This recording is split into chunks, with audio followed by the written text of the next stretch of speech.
I lost track of time for a moment there. Oh, you're good? All right, we're gonna call the meeting to order. If you could please stand for the pledge of allegiance. I pledge allegiance to the flag of the United States of America and to the republic for which it stands, one nation, under God, indivisible, with liberty and justice for all. Please remain standing for a moment of silence. Thank you. All right. To start off, we have resolutions, discussion, consideration of a resolution, 2026-1, Richmond Energy Savings Task Force. There's a motion or discussion on this? I'll make a motion to approve the resolution establishing the Richmond Energy Savings Task Force. Second. All right, so any discussion? Yes, Go I just have some input in the resolution. Think that it would be more clear, on the second line where we say investigate and vet out. I think investigate and vet out are essentially the same thing. So I think we can remove and vet out and just leave it effort to investigate alternative programs for energy savings. I think that'll be more concise. I think so. Section 1,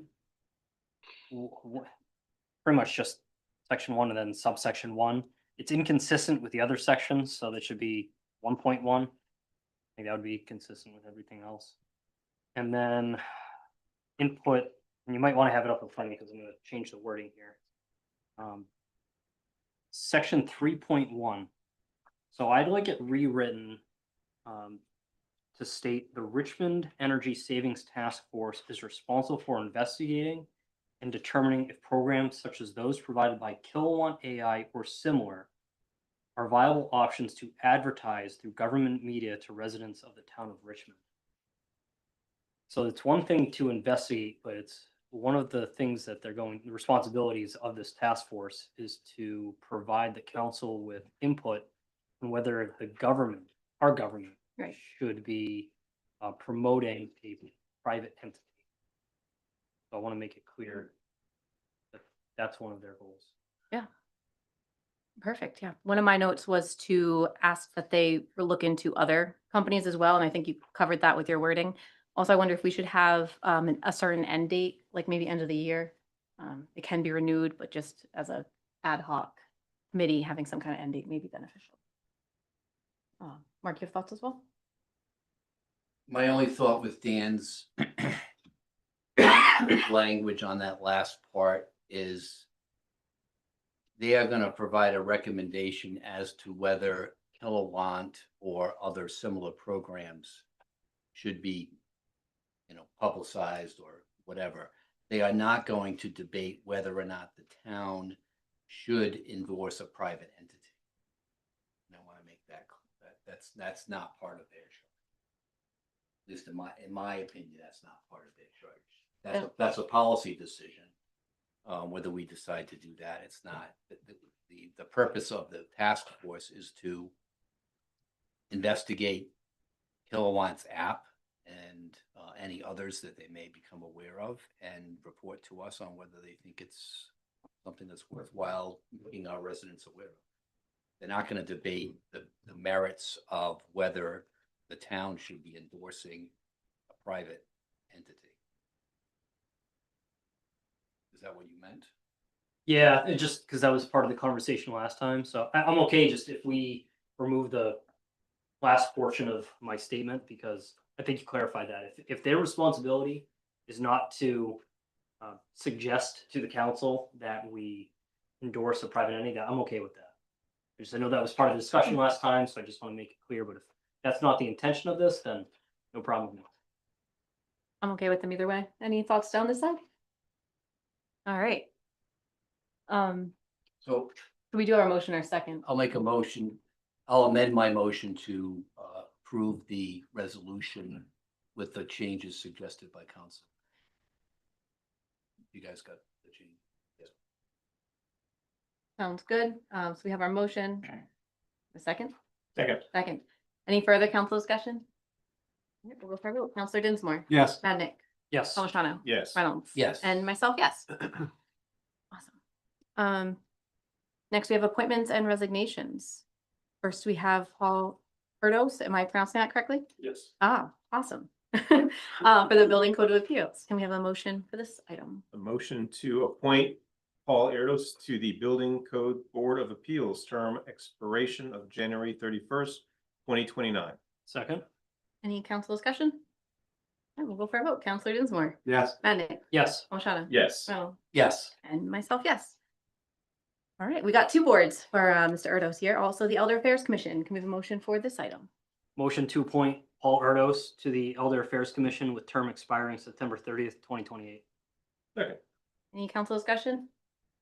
I just want to make sure that you're okay being on two. I know you went on your application, you prioritize 1, 2, 3, 4, so I didn't necessarily know you wanted to be on two, so you're okay with that. Yes. Thanks for checking. All right, we'll go for a roll call vote. Counselor Dinsmore. Yes. Madnick. Yes. Palmigano. Yes. Reynolds. Yes. And myself, yes. Welcome to the party. Thank you for stepping up. Now we have discussions consideration of Stephen Saracino, reappointment to the tree warden. As the tree warden, I should say. Have a motion on this item. Make a motion to reappoint Stephen Garcino to reappoint as the tree warden with term expiration of February 28th, 2027. Second. Any council discussion? Just a clarification, what does the tree warden do? Just, I know that the tree warden does things, but for the public's benefit, maybe someone could just enlighten us on what are the activities the tree warden is doing? Get asked every year. I'm going to shoot it over to Erin to answer us. So they vet items of trees that should be removed in a public right-of-way space or a safety hazard. Steve's worked for several communities on that, and so that's the main role. Is staff would reach out to him to have a determination should it be removed in a public, private, right away. We've had some petitions a long time ago that those decisions would be vetted in his expertise, but mainly removing of hazardous trees along right. During the post-spongy moth era, I'm sure he's quite busy. Sure, I Mr. just remember the Yeah. term specimen tree. There are professionals who can identify a specimen tree, which is supposed to be protected versus, a tree that was a weed that grew 70 feet tall. Mhm. Should we plant more trees on town property, his expertise would be weighing in on those, but yes, chief is correct. Yeah, just for those that have been around a while and those that are new, it's just good awareness of what that person does because we just approve reinstating. Yeah, Cool, thank you. Good question. We'll go for our vote. Counselor Dinsmore. Yes. Madnick. Yes. Palmigano. Yes. Reynolds. Yes. And myself, yes. Discussion consideration of the resignation of Robin Woodmansey from the Rec Commission. Motion to accept with regret the resignation of Robin Woodmansey from the Recreation Commission. Second. All right, any council discussion? We'll go for our vote. Counselor Dinsmore. Yes. Madnick. Yes. Palmigano. Yes. Reynolds. Yes. And myself, yes. On to our planning board. Phil D'Amicis, a reappointment to the planning board, term expiring January 31st, 29. Motion to reappoint Phil D'Amicis to the planning board with term expiring January 31st, 2029. Second. All right. Seeing no council discussion, we'll go for our vote. Counselor Dinsmore. Yes. Madnick. Yes. Palmigano. Yes. Reynolds. Yes. And myself, yes. We have two appointments to the Conservation Commission. The second Dave on the list, Dave Johnson, said that today he didn't want to be reappointed. So just take a second to thank him for his time on the commission. I know he's been on there for a long time and has built a lot of the bird boxes you'll see around the house, the sign to the Heritage Trail and the dog park as well. So, thank you for your time to the town. But can we have a motion to reappoint David King to the Conservation Commission? Motion to reappoint David King to the Conservation Commission with term expiring January 31st, 2029. Second. We'll go for our vote. Counselor Dinsmore. Yes. Madnick. Yes. Palmigano. Yes. Reynolds. Yes. And myself, yes. All right. Discussion and consideration of Victoria Vona's reappointment to the Dog Park Committee. Motion to reappoint Miss Victoria Vona to the Dog Park Committee, term expiration of January 31st, 2028. Second. All right, we'll go for our vote. Counselor Dinsmore. Yes. Madnick. Yes. Palmigano. Yes. Reynolds. Yes. And myself, yes. Thank you, Victoria. Thank you. Yeah. On to consent agendas. Does anybody have anything they need to pull? Yes, I'd like to pull item 3 for discussion. All right. Anybody else? All right, I'll make a motion to appoint consent agenda items 1A and 2A through F. Second. Go for a vote. Counselor Dinsmore, Yes. Madnick, Yes. O'Shannell. Yes. Reynolds. Yes. And myself, yes.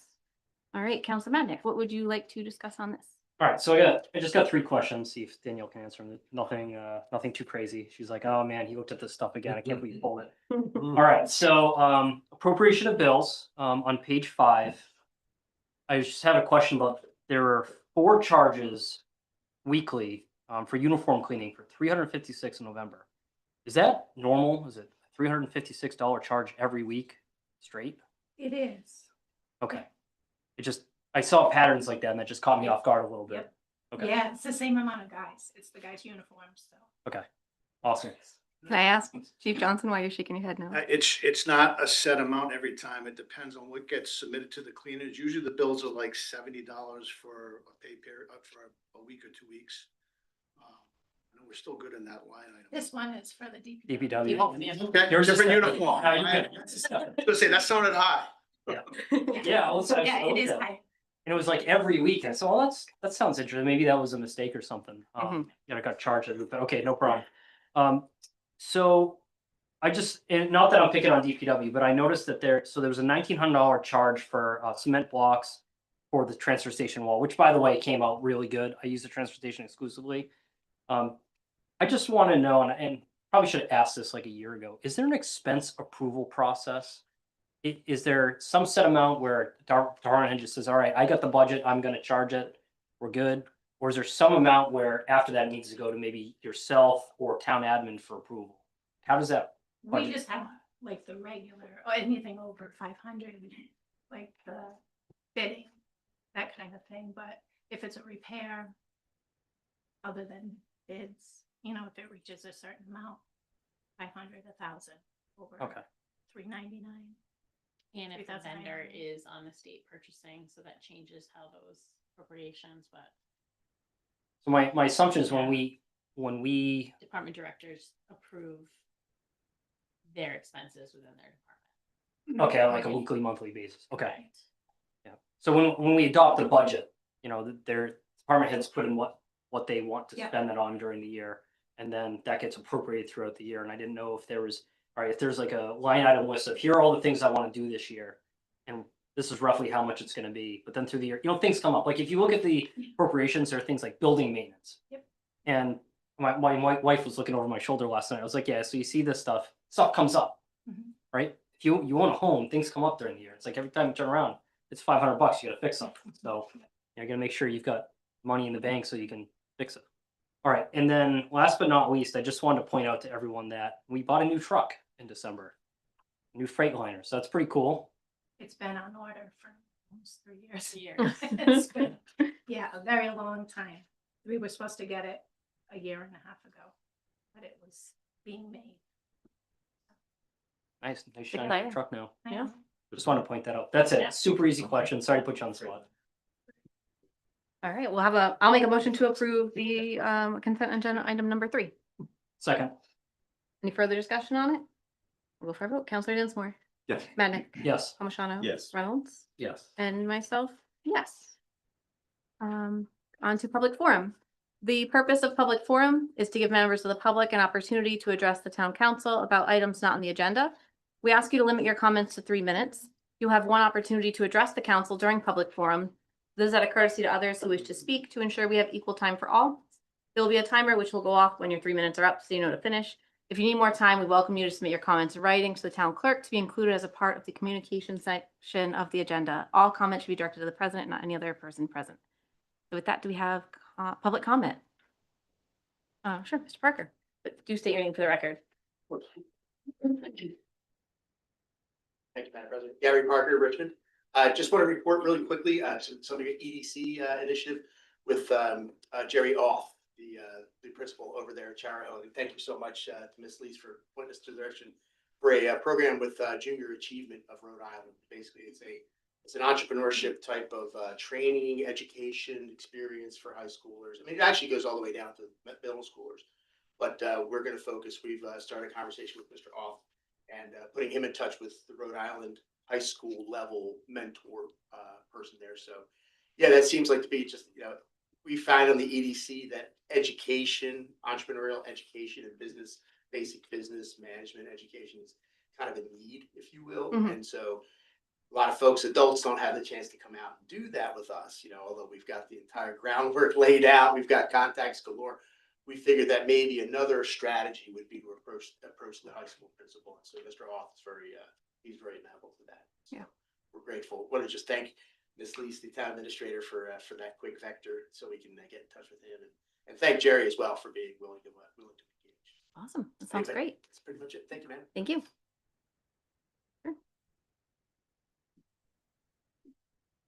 Bob Sayer, Richmond, in case you didn't know. Forgot. Just a follow-up, I had mentioned quite a few town council meetings ago, and I know that things don't go real fast, but has there any progress been made on honoring the Osborne family that used to run the Ace Hardware in town? Not that I'm aware. Not that I'm aware. Do I have to do something to put that into like a motion to? Yeah, I think. I mean, I think that, Yeah. they gave their life to this town for years and years and years, going back to when we had a department store in town. He was the manager of the department store. He ran the Ace Hardware and everything else, and his family has had business in Richmond. I think they should be honored. You're right. I think it's a great idea. Thanks. Oh, President, sure. Mr. Sayer, Yes. if you don't mind, if you want to send an email, and I can work with the president, but if you want to send an email, we'll craft something to have presented at the next meeting. So thanks for the reminder. We'll get that crafted. All right. Yeah. All right. Thank you. Thank You're gonna make me sit at a Just computer. This isn't good enough. One more email from me in your inbox. Thank you, sir. The last one didn't work. I haven't heard anything. You have an email from today. I You do. All right. Thank you. All right. Anybody online? Okay, we'll go on to our reports. Great. So I just want to start by giving some accolades to our public works. I know this is not listed for a great job done on another long storm event over a long holiday weekend, and we're still short-staffed, and so they did a great job with the storm event that was elongated, as well as our public safety personnel, for sure. Mhm. I just want to remind some folks, because we got some calls today about power lines. Our Department of Public Works cannot touch any tree that's anywhere near a power line, so those calls should be directed to Rhode Island Energy. And we're gonna have a follow-up posting on that to direct people, but I just wanted to ensure that they received that compliments, because they worked 27 hours, I think, on that. So yeah, and we got another one crafting up on Sunday. So but my first official item on the agenda was the league's legislative priorities. They've identified several categories that they'll be working on behalf of cities and towns, and I know it's early in the session, so I just wanted to kind of get the temperature of the council to see how you felt on some of the initiatives, whether we would send resolutions in support or oppose any of the items that they presented. I'm now on the executive board, so I can share those things, quite easily. Yeah, thank you so much for that. When it comes to these, I would prefer to see the bills before we do anything for or against them. That's how I feel. I saw Councilor Madnick stand as well. I mean, generally, I support just about all of them. There are a couple of things that I have questions about. I mean, number 8, which is the owner occupancy tax. I mean, I need to see more about that. I mean, not sure how much that affects our town. Maybe a couple of places, but I mean, generally, I support almost all of them. But there's, unintended consequences, sometimes intended consequences, like, one of them for number 7, which has to do with post-retirement work limit expansion. I mean, just someone who works in a field, and I know, Jim probably can attest to this, that what we've kind of seen lately in our society is people are working later into life. And when you have an economy that's pretty much fully staffed, and you have people that are working later in life, it prevents some of the younger generation from getting on the job training and moving up into positions. So if you allow people that do have that experience to take some of those positions, and I'm not saying this is ageist or anything, this is just a function of the economy, is you prevent people with less experience from getting that on the job training. So I mean, that's just one unintended consequence that might happen. Not that I'm opposed to it, just that's something you gotta kind of take into account. And then, of course, you know, the first one has to do with sidewalks maintained by the state on state roads. I mean, there's a agenda item today to discuss sidewalks. I actually thought they were already maintained by the state. Which is what I was gonna mention as well, like, that's an example that the bill I saw earlier today actually does not, it's, the state will, maintain the sidewalks except for snow and ice. So it's everything but what we're looking for there. So yeah, I would generally support a lot of the initiatives, but would want to make sure before we give like a stamp of approval or any kind of resolution that we have a bill number to attach to it. Paul, Michelle, want to say your hand? Yeah, I was just gonna say, if there was a prioritization just from a directional guidance, so you understand what your council is interested in, certainly the maintenance of the sidewalks, any funding that we can get for that, it's gonna help as we're looking to revitalize our development zones. The comprehensive permit approval process, very interested in pausing that. That would be very interesting. That's caused a lot of bumps in the road. Let's just say that. The general revenue sharing, absolutely. And then the number 5, the prevailing wage, that's something we experienced firsthand in our going out to bid for number 4 Richmond Townhouse Road that caused us to potentially incur greater costs because we had to go through that process. So if we can see some work as the wording was specified there, that would be helpful. So those would be 4 that I specifically noted if you had to prioritize. Okay. I agree with seeing the whole bill. Just kind of see how it all, you know, goes down, what, you know, look at the fine print, you could say, I guess. Yeah, I'd also like to note that every year we do a resolution in support of transportation. So I know that's on here, that's a priority every year. I'm sure we'll talk about it tomorrow night as well. The thing that concerns me with a lot of this is, you know, the league has supported municipal initiatives for a long time. And when I was on the planning board, when a lot of the zoning and housing bills were brought forth, the planning board, this town, the league, and the Planners Society, the professional society, all had input, but unfortunately the General Assembly didn't listen. And now, you know, we're dealing with the ramifications of those decisions. And so while I'm glad that we have advocates and I want to advocate for our community, sometimes I'm really discouraged because it seems the General Assembly doesn't even listen to us. So I think the more collaboration we have with entities that share the same interests, the better for us. So the more we have, I'm on board with Yeah, I'm excited you're on the executive committee. that too.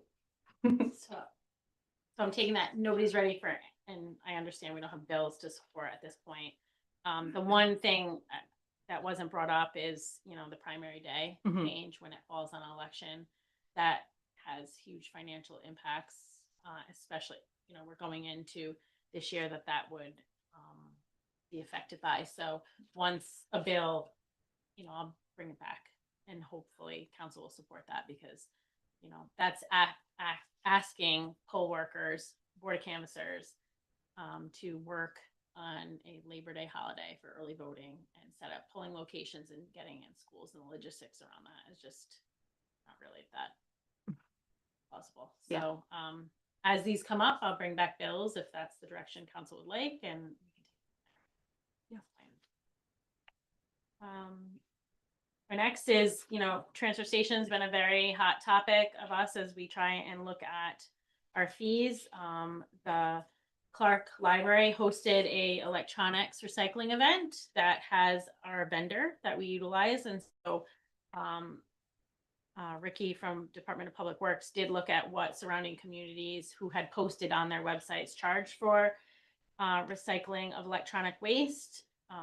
But what we did was also look at that as well as the vendor, what was charging for those items at that event. So this is not an increase in any way of what they were charging at the event. We feel this will be a way we can start to bridge the gap of that expense now that that expense is, you know, quadruple what they were charging previous years. So we're just recommending currently we charge $50 for large refrigeration freezers. We're now defining what those are because we're gonna be charging for smaller units. Dehumidifiers, water coolers, and any appliances with CFCs will be $20. And large televisions, that's based on the bulk of what they would take up in a space would be $25. So computer equipment, that's free still. Anything other than what is listed on this would not be affected, but we do believe that based on the volume that we can become neutral financially on the cost to collect those units at the transfer station. All right, thank you. Yeah, sure, go ahead, Jeff. Would it be easier just to kind of say anything with Freon? And then do the prices for large or small? Yes, we could do that if you understand what Freon is. And Mhm. so that would be another education component if you're not directly dealing with that. So sometimes people don't understand. And so that's why we said other appliances that contain Freon, because I said, what else would contain Yeah. that? And we could do that, but not everybody understands what that is. So that's why we kind of listed that out. All right, any other questions or a motion? Yeah, motion to authorize the town clerk to advertise for public hearing, ordinance amendments to title 8.18.070, titled tipping fees. Second. Thank you.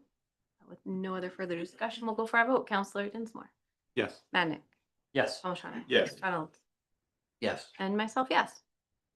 Thank you so much. So next item, our new website. We're very excited. I think everybody's seen some of the small changes, Mhm. but we're going to have a completely new layout as of January 28th is the launch date. That is going to increase our accessibility. Everything's going to be reader friendly for anybody who has any kind of disability, and that direction was happening anyway. And so we're ahead of that. Also, are mobile friendly. If you've looked on a phone, sometimes our website is not super friendly that way. So those will all be increased, as well as I want to thank the public for all the photos that have been submitted. And we had to vet, and so I don't want people to feel disappointed if your photo wasn't there. It just may have not met our measurement criteria. So we're going to Oh. continue to utilize those photos. And we want people to continue to send those photos. So that way we can keep it fresh. In doing that, I want to thank all departments. This was definitely, everybody had to assist to review their pages to make sure they were current, but a special accolades go out to Allison O'Connor in the town clerk's office. This is her skill set. She has great, ability to do all the back end of it. And she did a great job in doing this project. So I want to thank her specifically for that.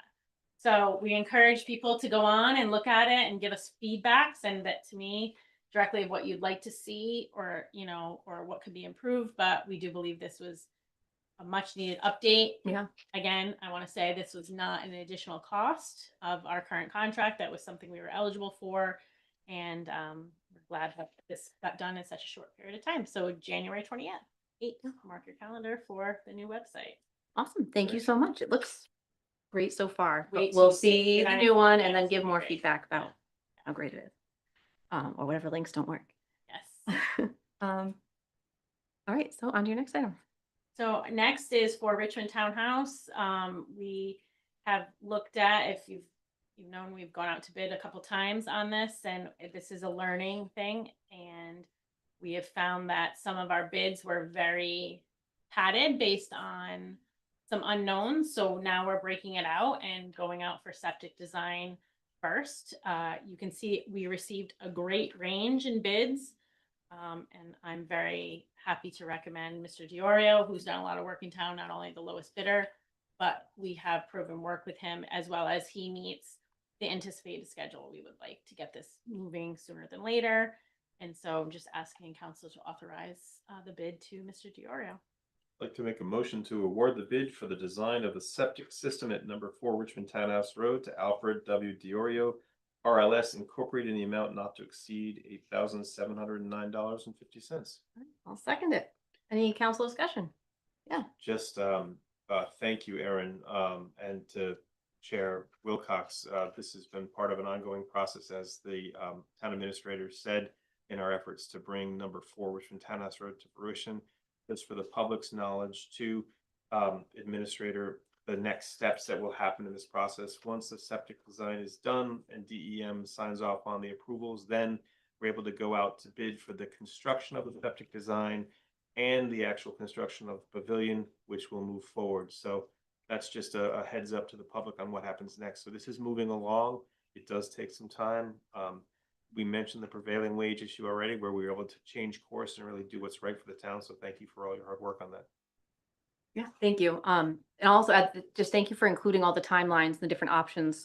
We really want to get this project moving and keep it moving. So that was very important when we were looking into the bids of who can do it and when, just to make sure we weren't delaying any more than we expected. Yeah, sure, good. Yeah, the new format's great, I think.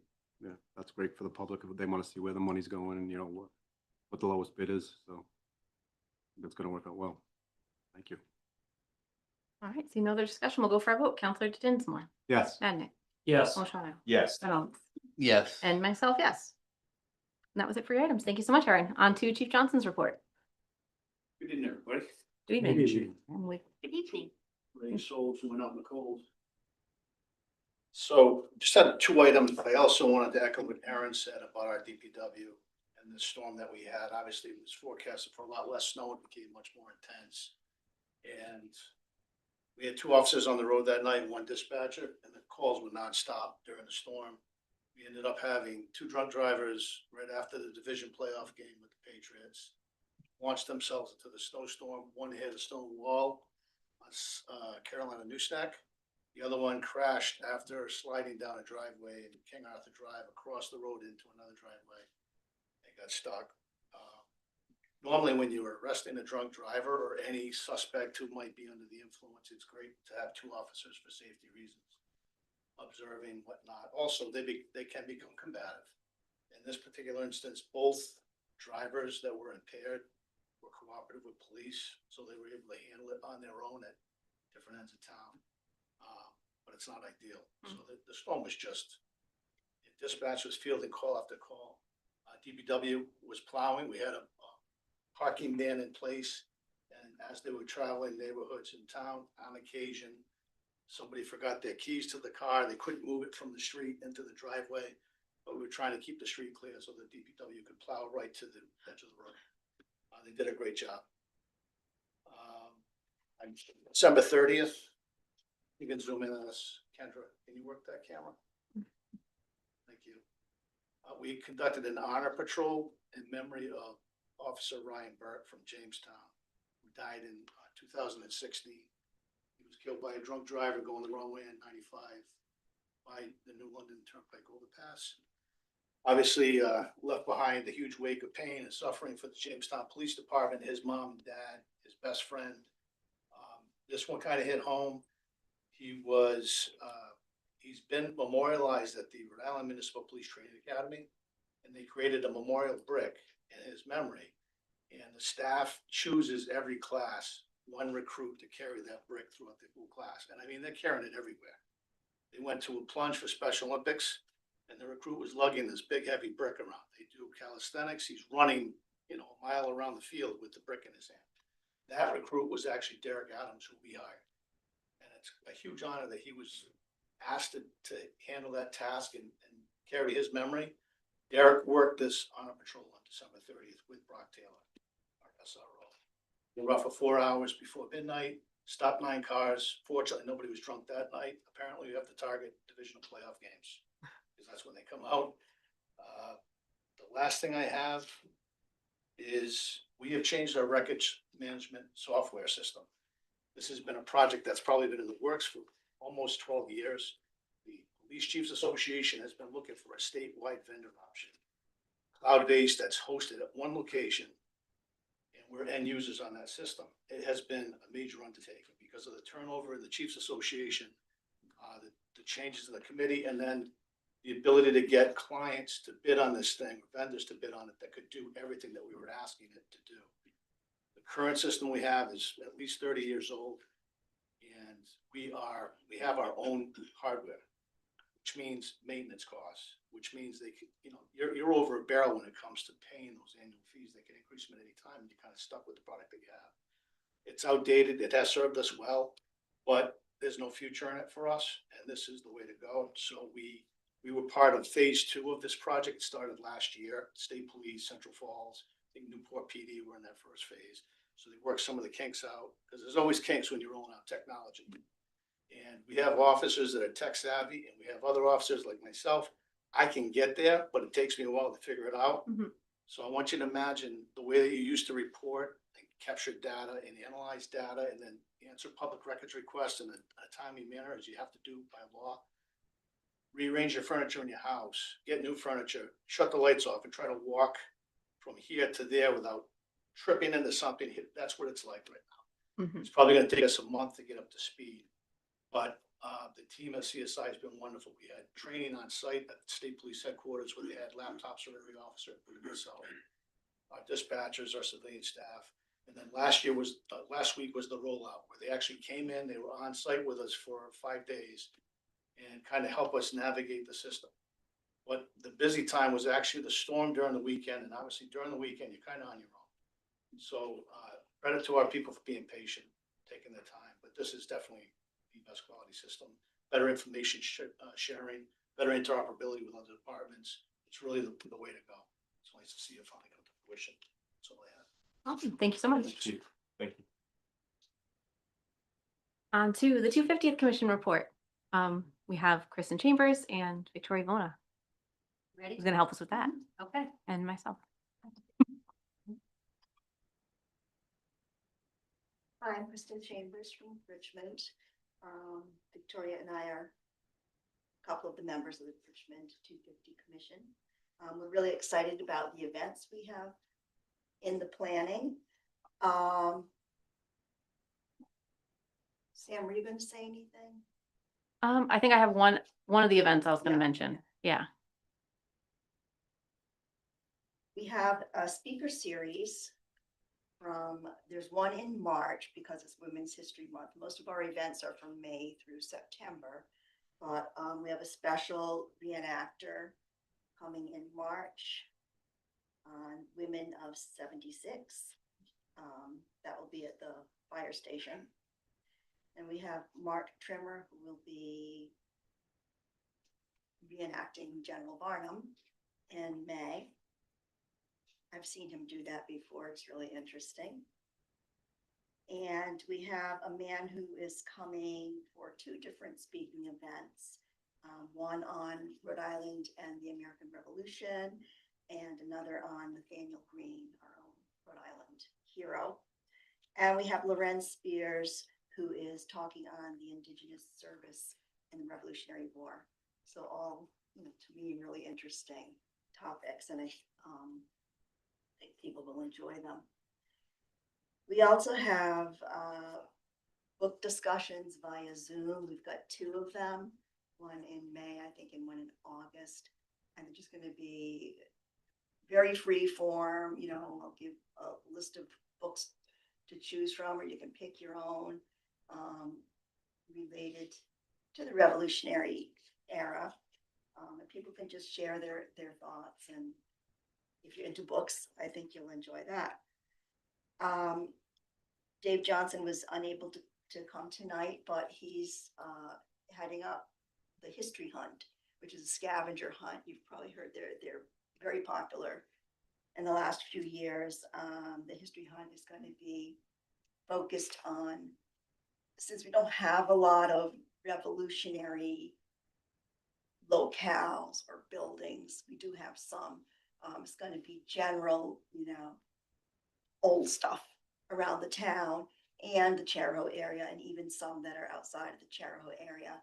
And people sign up for it. They use an app to help them locate, follow the clues to find the places, take a photograph, and it's kind of like a contest to see who can get the most, or who finishes first. You don't have to do the whole thing. And then we have, yes, that's the month of August. You can do it anytime, with your family, your kids, or on your own. And on August 29th, there'll be a culminating celebration, like, Calling I it the don't have wrap. everything gelled on that yet, but something like an ice cream social or, people get prizes. So, I'll save this one if you want. I'll do that one at the end. Yes, yeah. My turn? Yeah. Oh, okay. Hi. This is a fun, I think this is one of the best committees we just have so much fun. Don't we? We have so much We fun do. talking about, okay, here's what we can do, here's what we can do. Because this is all about the history of the United States, and there's so much going on. Everybody has great ideas.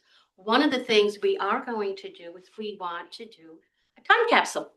So we'll be looking for things or ideas on what to put in our time capsule. I'm not sure when we're going to do the time capsule, probably with the tree planting. Yeah, we were talking about tree planting. Okay. So I know we're going to be doing that. What else was I supposed to talk about? Field day. Oh, field day, that's Yep. right. So the field day is going to be down June 14th. Oh, yeah, June 14th. Okay, yes. Yeah, so it's at the gonna be at the Washington County Fairgrounds. There'll be food, games, music, and more. I know one of the cool things that I think is really awesome. We're gonna have oxes, huge oxes. So I've never seen one up close, and I'm looking forward. I think they're doing a pull, oxen pull. Oh, they're doing an Yeah, oxen pull. yeah. Mr. Parker, who was here, he joined one of our meetings and he recommended a place that. Yeah. Which is really awesome. And I think that's on, we were piggybacking with the Warwick Orchestra, which they always do it at the Washington County Fair on the same day. So we're piggybacking with them to, for support and to get people excited. And yeah, so we're doing that. And okay, so you discussed the, Yeah, I'll go into. yeah. Okay. And also, Sam is looking into getting a fife and drum band or reenactors. Yeah. They are in very high demand, but since this is going to be on June 14th, we're hoping somebody will be free. We got a couple on the hook, and I think Yeah. we recently found out that we were receiving a grant from the RI Foundation. So I think now that we have that secured, we'll be able to bait them a little better. And our September event, which is the last event, the tree plantings in early September, September 19th.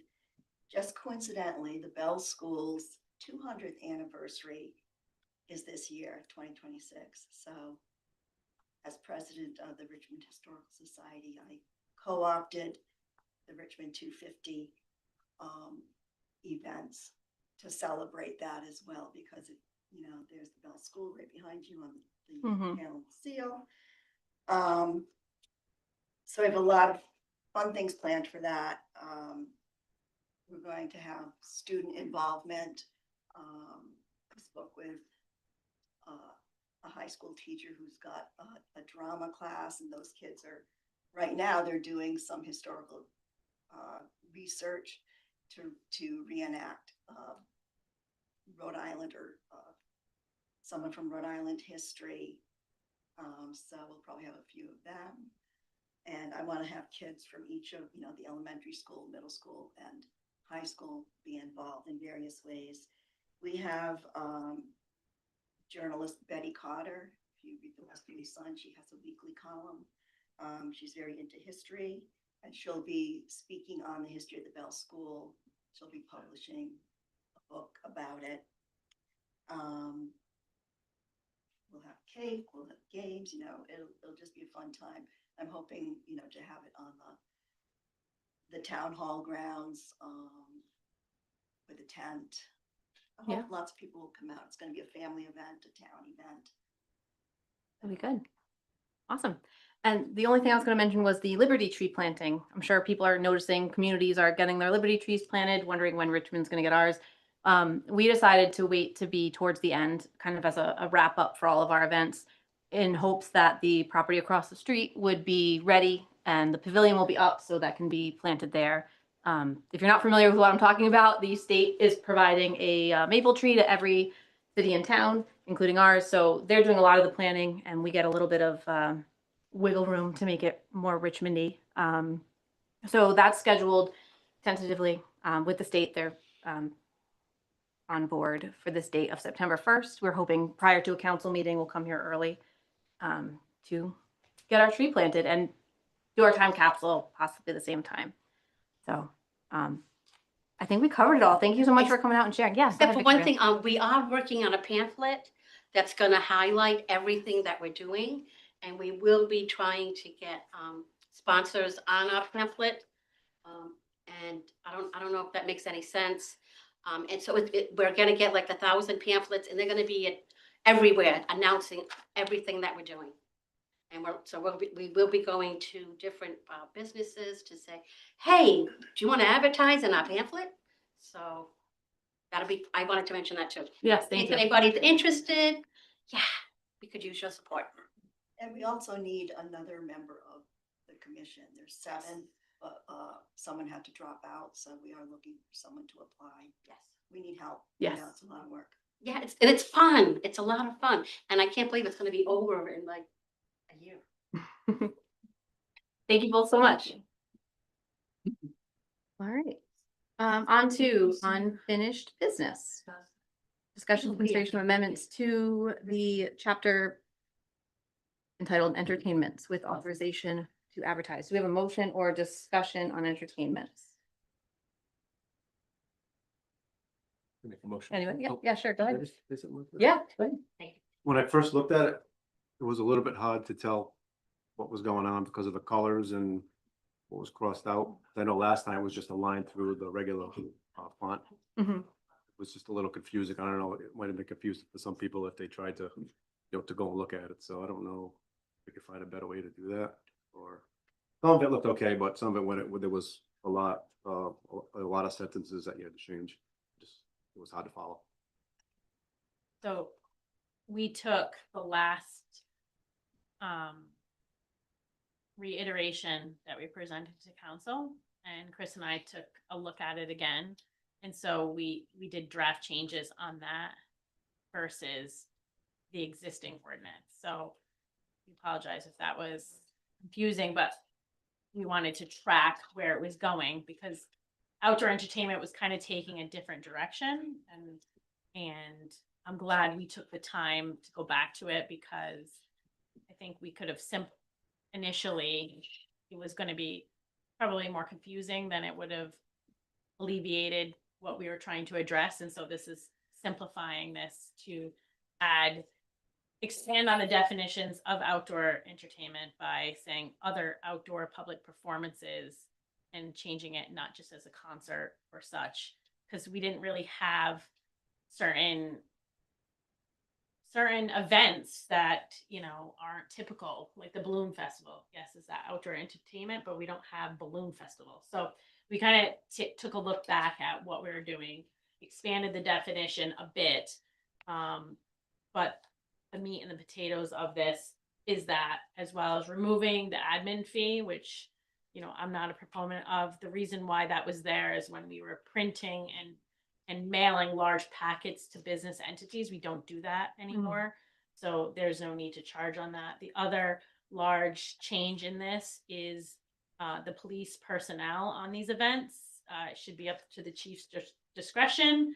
And the old ordinance had it based on how many people were participating in that. And some of what was being asked was we wouldn't even have enough staff, police personnel to do that. So we do believe it would be up to the police chief's recommendation of how much safety officers should be there. So that was kind of a large change there. And what we added, as well as what the licensee should provide, is a site plan, traffic plan, determining all that expands upon what we currently ask of them, but what we should have been asking for them, to see those safety needs, to see a traffic plan, to see if they have adequate parking.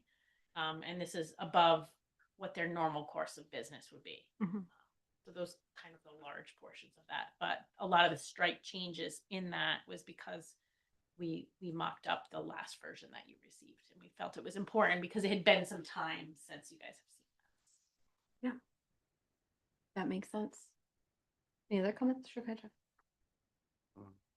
Don't, there was a part in it about bathrooms. It's not in there. Yes, Porta so. potties, I mean. So we required, I was wondering if that was because of the, Wall Richmond Townhouse Road's gonna have a bathroom. Maybe that wasn't included.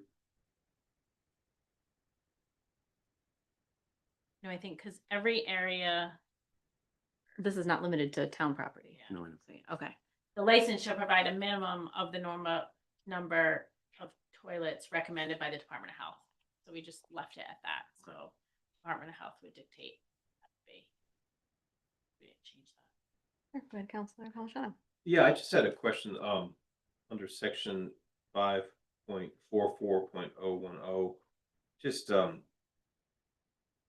because these things sometimes, how they're interpreted when they get out into the world, by DJ, we're referring to a person who is hired to play music at an event, right? A public event. Yeah. So that's very different than so outdoor entertainment is specific for public events, meaning you don't have an invitation to attend. So if you hire a DJ at a wedding venue, that would be probably a sound permit, and that's different than outdoor, but yes, a Yeah. DJ playing music. But, At a public event, like a mixing table at a food truck night. but a public event where someone puts a boom speaker, that is not a DJ. Correct. Fair. What about a backyard? Somebody's backyard has a DJ. If it's a Resident. public event, yes, they need outdoor entertainment. If it was a private event, they would need a sound permit, and that's already on the books. And we reduced that a few years ago because outdoor entertainment didn't need a newspaper advertisement, but a private sound permit for like birthday party did. So we changed that a few years ago to say they have to meet the same advertising requirements as outdoor entertainment. So that isn't changing in this at all. Sure, go ahead, Counselor. So I can't remember which meeting it was, probably about around a year ago at this point, but we went fairly in depth in outdoor and indoor entertainment, how we're going to modify this. And it looks like, based on all those discussions, instead of revamping the entire thing, we're just making modifications to what we have, which should hopefully clarify, at least from my reading, it'll clarify everything for the public. Can I ask, who's red and who is blue in the track changes? You It would- remember? That was just a matter of time. So the red was the first, blue was the second. All right. I think they were both by No, I May. think, yeah. All right, you keep your Yes, secrets. yes. Chris and I worked through this. Yeah, we worked together, but it was, Yeah. I made the correct, or the changes. Yes. It's not really that helpful. I was just curious. I think blue is actually, well, yeah, I think it's time. I think it's a time stamp on when we worked on it. Yeah, that happens Yeah. with words sometimes. Yeah. Either separate colors, separate people, or if you Yeah. sit on it for a while and reopen it. No, Chris and I looked at this several times, and I'm glad we took the time to go back and simplify it versus kind of the direction initially we were going to revamp the whole thing. And the more we looked at it, the more confusing it would have been to the public, the businesses, and that wasn't the initial intent of the amendment. Well, we looked at many towns, and then one of the things we discussed was alcohol licensing. Is that still something, it's not in this, but was that something that we were going to find in a different ordinance as a part of this? Because liquor licensing is a pretty big part of outdoor and indoor public entertainment. So liquor license is going to go under more of a review versus the reference to the state law, which liquor in the state has changed greatly. And so short, yes, we're gonna handle liquor in a very different way than outdoor public. Okay, so we're just going to completely remove it from this, because that was something we had discussed last time. All right, I have a question on section 5.44.090 insurance. We're completely removing C that gives the town council the authority to reduce the amount of insurance.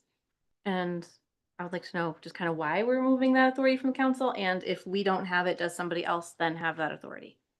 So we, in discussions with our insurance carrier, we felt that we have insurance and we have insurance for a reason, and we have somebody in the business for a reason, and no disrespect of council or any staff.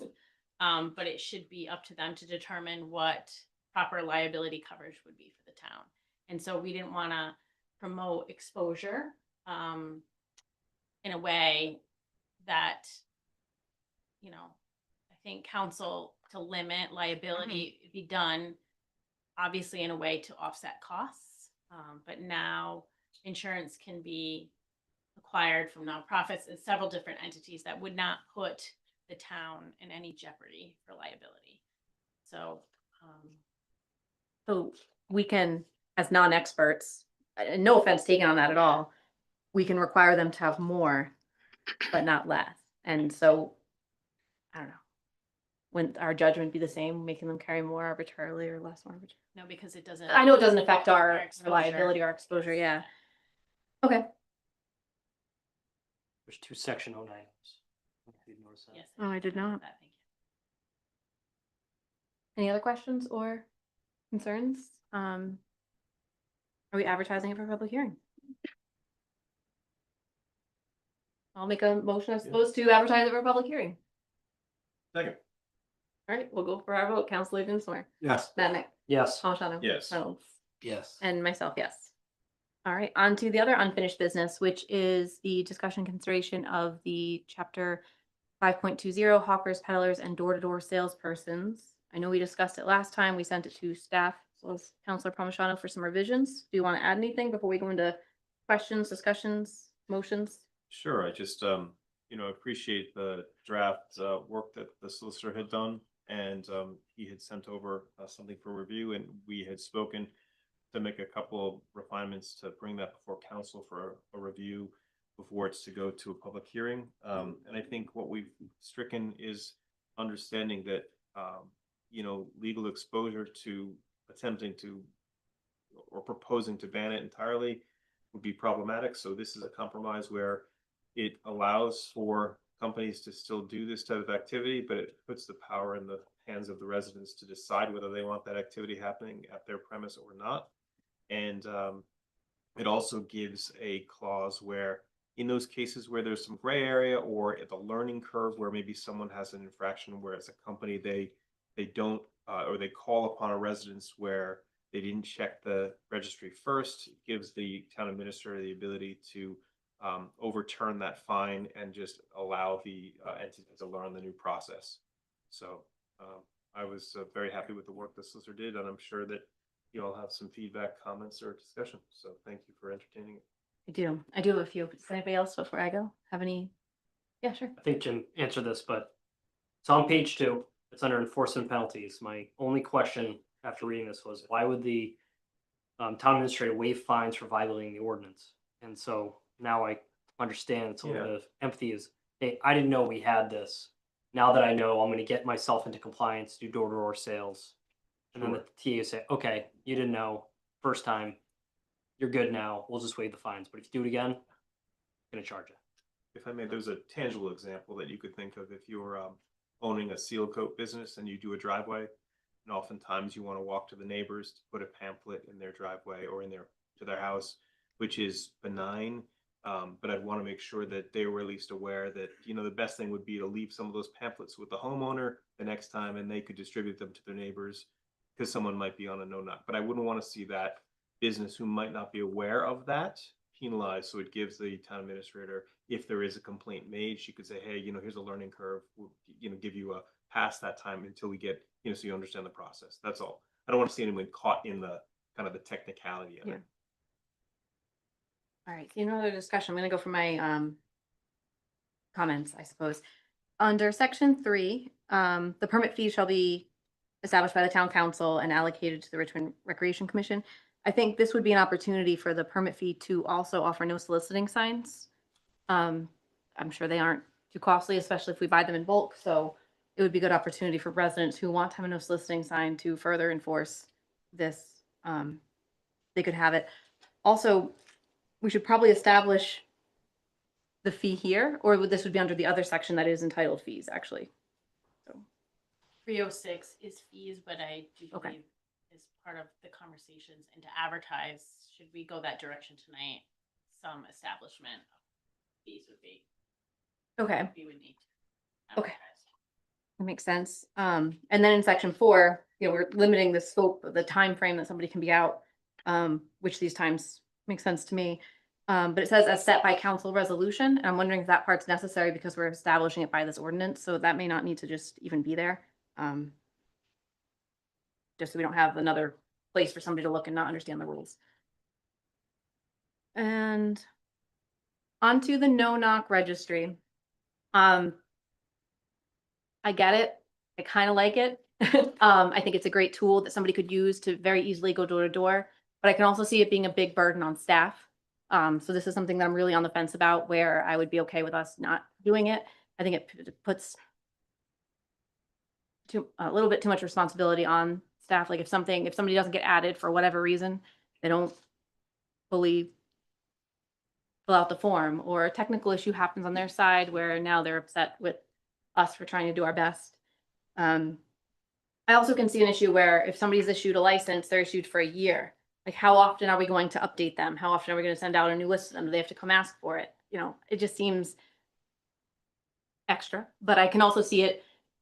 I can also see those hurdles being something we can overcome. So not completely out, but when it comes to the way it's written here, you're opting in to be opted out. And that was very confusing to me when I was like, you're opting in to the no knock list. I don't want somebody to think they're opting in to being solicited. So I'd rather change it to registration. So residents may register by submitting a request form. And then on section 6, which says the opt-in request, is just say the registration form. I don't know how everybody feels about that, but I thought it was just a little more clean. And We tried to also- come up with a intuitive name, but I think your comment makes sense. Like, Yeah. No knock. Don't knock. Right, but it Yeah, does yeah. make sense to say register. Yeah. Okay. And also it says the registry shall be made available to licensed solicitors and law enforcement, but I think it's important to note that it would be available through an APA request as well. I don't see why it wouldn't. It's an exception. And I think that it should be accessible to somebody who may fall under a civic category and chooses to skip those homes, even though we're not requiring them to. And then back to section 6. So you sign up. The first sentence, fine. But then the person who's registering should contain an acknowledgement that commercial solicitor shall not knock, ring doorbell. So I don't see why the registrant who's signing up for the no knock list would need to acknowledge that a commercial solicitor shall not knock on their door. I don't know, maybe that one could just be clarified for me a little bit, or maybe it's duplicative from section 7. Does that make sense? Do you see what I'm saying? So you see that in section 6. That's what they were.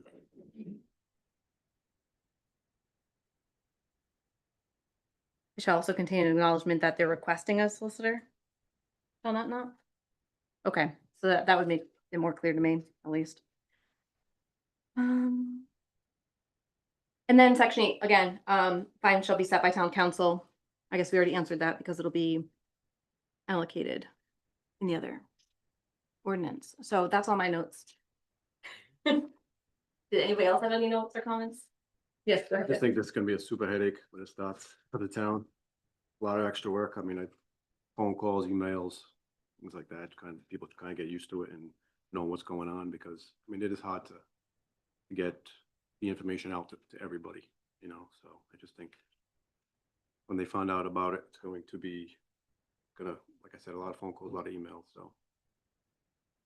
I imagine it being a lot at first and then dying down. And then if a door-to-door salesperson goes somebody's neighborhood, you'll see a lot from that neighborhood for a little bit. I can see it being very wavy. But, yeah, so did we have a motion on this to advertise or no? We just went into discussion? Okay. I mean, it's not possible to do like a Google form for this, is it? There was a discussion with the solicitor that it was important that people were coming in person to sign. So they have to download a form and they have to either mail it signed, or they can come in person to sign it. And that was part of the, we looked at how we could have it be a technology driven online form where, it was the signature that was needed. So a digital signature added complexity. So that's why it had to be printed and signed. So that was one of the things that we worked through. You know, and I certainly understand and recognize the concern about any complexity. This is why it is not a blanket. This is an option for people who have been continuously bothered by this activity. I would read the letter that I received from a constituent who had authorized me, but I won't burden you with that. But I will say that, you know, this person is saying that finally there is something that is happening. It's going to empower her as a person who is concerned about, you know, wondering if her dogs are going to attack the person walking up her driveway, wondering who that person is who's coming to her house when they're not invited, and giving her the option to do this. She understands the no solicitation signs, but she said, why should she have to do that? This is something that empowers her to fill out a form through her municipality that is there to represent her, to give her the strength to say no more. Now, we're not requiring everyone to do this. We're giving everyone an option. And the companies that are doing this certainly are having an opportunity to work with it. Once they get a permit from us, as part of the process, they will be given access to the most current form, and that's it. I would expect that maybe 10 to 15% of the population will take advantage of this in the beginning. But I guarantee you, every summer, when you see it on the Facebook community page, that suddenly there's someone riding around in a Segway running up, you're going to see a 10% increase on that list. So this is something that has been asked for a long time. I'm simply trying to empower the people to be able to take steps in the right direction. So that's all. That's the bulk of the comments that the person had said. So she also did mention that she felt it was important when we look at the fees that they be more appropriate in line with the potential revenue that these people are getting from our constituents. So a nominal fee of $5 or $25 to get it, it should be more in line of maybe 3 or 4 times that per individual per permit request. And, you know, when we talk about inconvenience to the public, if it is an inconvenience, then those funds should be coming back to serve the public, which is why we designed it in the way to say that the fees would come back to benefit the Recreation Commission so that they could do these events for people. So trying to find a balance, a compromise, it's asking for additional work for people, but I think this is going to be a value add. So Yes, I will get to the public in a moment. But what you just said about what your constituent had said to you about knowing who comes to the door reminded me of another point that we wanted to ensure that was a part of this that I'm not seeing. If I'm missing it, I apologize. But ensuring that part of the fees collected, whether it be the town doing it or the person on their own doing it, was a lanyard to identify them. So when somebody is coming up and they're like, who is this? You can see the lanyard of they have their license, they know what they're supposed to be doing. Well, they have their license and they're here and that's their name and face and whatever else we want to put on there. I think that was, and correct me if I'm wrong, but there was the deduction from the fees going to the Recreation Commission. What would be taken out would be the cost to administer the program. So I would imagine if the town is going to be procuring these types of lanyards, that would be covered by the fee. So we would be getting those lanyards, but Yes, but something here saying you're getting a lanyard and you're going to wear it. yeah, if it's here in the permitting process or whatever. Yeah. That's a thought. So I had a few questions as we vetted this out, and I think a lot of good points have been brought up. But I think we need to put either language in, you know, we have a no-knock ordinance draft, but how we handle hawker and peddlers and door-to-door sales, the current ordinance that exists, I think we need to meld the two based on conversations tonight. And I don't know that we're ready to advertise that tonight, but I think those discussions are very important because, you know, I'm a bit concerned on the additional burden for the registry on the town clerk staff. And so when we set fees, I want to make sure that, and I'm not a proponent of administrative fees. I think you saw just released that on entertainment. But in this case, there would need to be some sort of fee collected to offset that cost. So when we are talking about fees, that we would establish that, as well as the lanyard, because I think our earlier conversations on hawker peddlers had all that and had, whether the lanyard provided, I think the police department can do that. I did check in with that, but there is some costs associated, and we would have a picture ID, and so the lanyard cost in creating that ID, they would be clearly identifiable, so that's part of this ordinance. Also, I think Sam brings up a great point of recognizing a sign, and maybe some of the fees go towards, a sign placement, so residents don't wanna, if they didn't wanna buy a sign, is there any kind of appetite of council to say, if you have this license, you pay this fee, and then that fee could offset signs that people could come here and get if they wanted to be on that versus maintaining a list. I don't know if that's That was a good catch. That something. was supposed to be in there from the beginning. So that's great. Yeah, council wants to discuss, but maybe it is that if you if you don't want solicitation and we're gonna be buying signs based on the fees charged, that you would come and get it versus maintaining a list. So we hadn't discussed that at all, but I am the timing of the registry, that is a bit, I'm glad we have days, but we already have people that say, I signed up for this, but they didn't do it in time. And so what the fallout is Right. on that when they come. Now, we had a member soliciting this weekend or last week, that had no signage. So just from this conversation, the public is now aware, and now they're saving their cards, and now they're reporting it, and now we can follow up. So that's been a great thing, We made change. to do that. But, managing a sign up list and coming in person, some of those logistics, I think we need to have more Mhm. conversation Sure. for staff. I did have a member of the public who wanted to, do you mind going to the podium just for volume?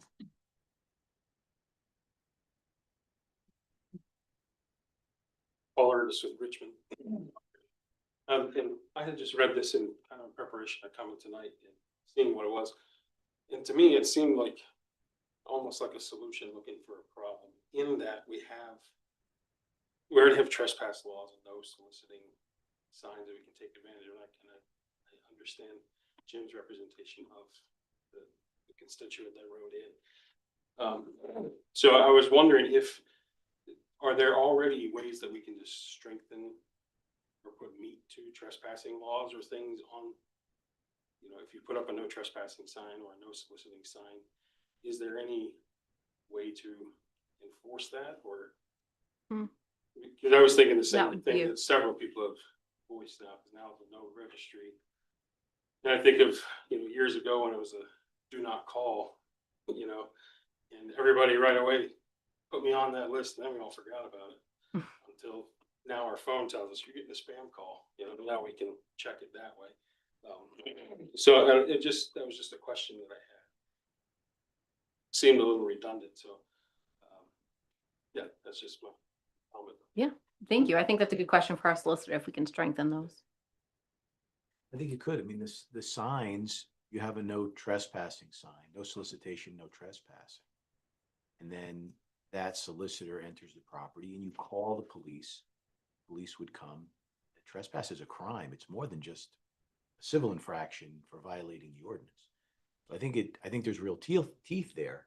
I'm not going to speak for the chief. He probably doesn't, want to be coming to a lot of houses and issuing trespass, summonses, but there would be teeth to that. Solicitor, just a question.